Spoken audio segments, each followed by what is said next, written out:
Corona సమయంలో ఒక పేషెంట్కి హాస్పిటల్లో డిశ్చార్జ్ అయ్యే సమయానికి 28 లక్షల రూపాయలు బిల్లు వేశారట. అతను బయటకు వచ్చేసరికి అప్పటికే చాలా చాలా డబ్బులు చెల్లించారు, ఇంకా మిగిలిన అమౌంట్ కూడా ఎంత కట్టాలండి అని చెప్పేసరికి బిల్లు చూసిన తర్వాత అతను ఒకటే ఏడుస్తున్నాడటండి. ముసలాయన పాపం ఏడుస్తున్నాడట. ఏడుస్తుంటే, ఏంటి పెద్ద ఆయన ఎందుకు ఇలా ఏడుస్తున్నావు బిల్లు చూడంగానే, ఒకవేళ నువ్వు బిల్లు కట్టలేకపోతే గనక పర్వాలేదులే, నువ్వు వెళ్ళిపో అని చెప్పి హాస్పిటల్ యాజమాన్యం వాళ్ళు అతను ఏడుపు చూసి బాధ చూసి వెళ్ళిపోయా పర్వాలేదు వెళ్ళిపోయి అని చెప్పని అన్నారంటండి.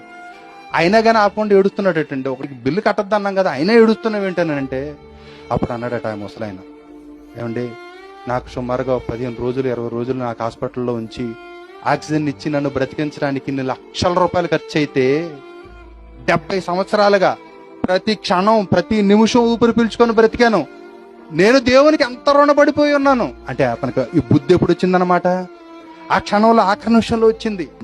ఊపిరి ఉన్నంత వరకు దేవుని కోసం బ్రతకాలండి.